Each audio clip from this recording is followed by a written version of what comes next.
Hello and welcome back to the lesson. Today we proceed with the subject governance and compliance audit. We are going to study governance and compliance audit opinion.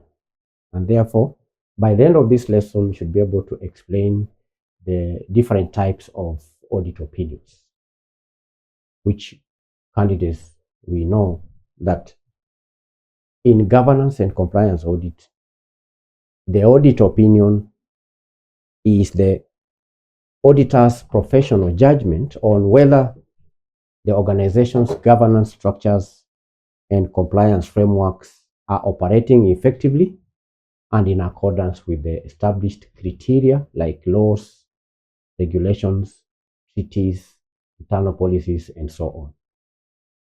And unlike a financial audit opinion, which focuses on true and fair figures, a governance opinion focuses on the integrity of the system and the reliability of oversight. And before signing off, the auditor must ensure that the opinion is grounded in criteria, in evidence, and also materiality. Those three are the basis of an auditor's opinion. Before the auditor signs off an opinion, he's supposed to check the criteria. By criteria, we mean the specific laws. It could be constitutional provisions. The laws could be statutes. It could be international treaties. It could be governance frameworks like the OECD principles, like the Mwongozo Code. All right? So the auditor has to base the opinion on criteria as used, which he uses as a yardstick. So on one hand, we have the criteria, the laws that the company is required to adhere to. Then the auditor checks if the company has followed the laws and the governance frameworks. Okay? Before you pass any judgment, before you come up with an opinion, you are supposed to ensure that the opinion is based on criteria. Then the opinion has to be based on evidence, which is a combination of data analysis, the site visits. You have to do board evaluations. You have to carry out interviews with the management. You have to seek evidence. And that we covered in our previous topic where we saw how to gather audit evidence when conducting governance and compliance audit. Another basis for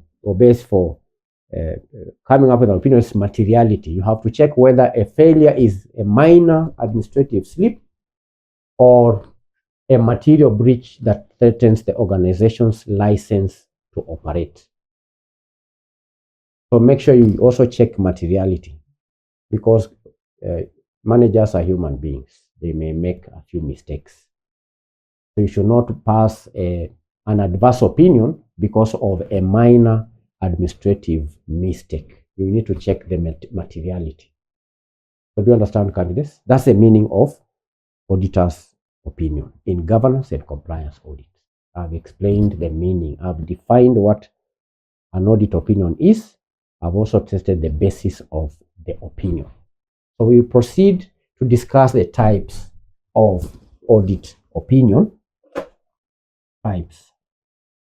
There are 4 types of audit opinion. The opinion typically follows 4 standardized paths. One is the unmodified audit opinion. 1. Unmodified audit opinion. This is a clean opinion, unmodified, a positive opinion.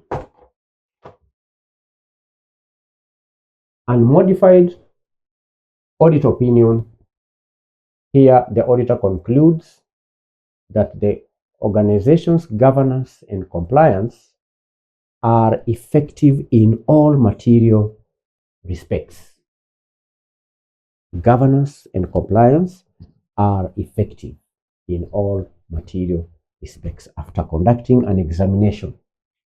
After gathering appropriate sufficient evidence, the auditor concludes that the organization's governance and compliance are effective in all material respects. The conclusion here is that an organization's governance and compliance frameworks are effective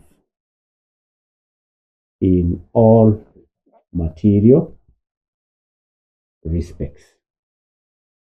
A very positive opinion. It is a clean opinion. And the interpretation here is that the board is exercising proper oversight. Because it's not easy to have effectiveness in governance and compliance if the board is not working as intended. The interpretation here is that the board of directors or the board is exercising oversight and compliance controls are mature. That is the interpretation. If you are running a company and the auditors express this opinion, then it means that the board is exercising, one, proper oversight, and number two, that compliance controls are effective, are mature. That is the first type of opinion. The second one is called qualified opinion. This one is unmodified or unqualified or clean. So we have qualified opinion, qualified opinion. A qualified opinion here, the auditor concludes that except for a specific identified matter, the governance and compliance frameworks are effective, except for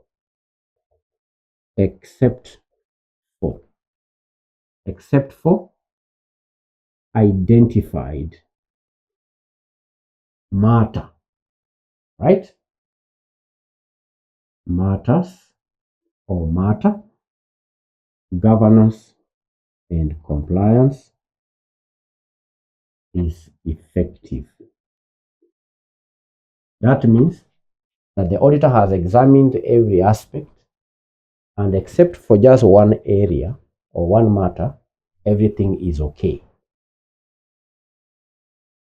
The interpretation here is that there is a specific hole in the system. There is a specific one or two problems in the system. And apart from the two holes or the two problems, everything is fine. It could be a failure to comply with specific international treaty. The company has complied with everything apart from complying with an international treaty. But the rest of the organization is functioning well, except for a specific identified matter, governance and compliance is effective. That is the second type. Then number three, we have what we call the adverse opinion. Adverse opinion.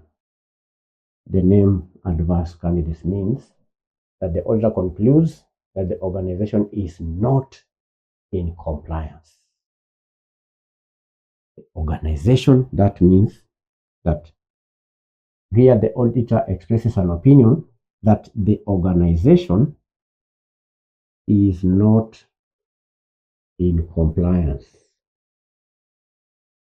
The organization has failed in all material respects to comply with the governance and compliance frameworks. And the failures are pervasive. Okay? You can even add, and the failures are pervasive. Here it is not just one area except for, no, but the problem is scattered all over. governance frameworks, there is a problem, the laws are not being obeyed, the controls, there are no controls, and so on. And the interpretation for an adverse opinion is that the governance structure is fundamentally broken. The governance structure is fundamentally broken. The interpretation is that the governance framework is fundamentally broken. Adverse opinion. Fundamentally broken, or there is a systemic disregard for laws and policies. And systemic disregard for laws and policies. The company does not obey laws. That is an adverse opinion. Then number 4 is disclaimer.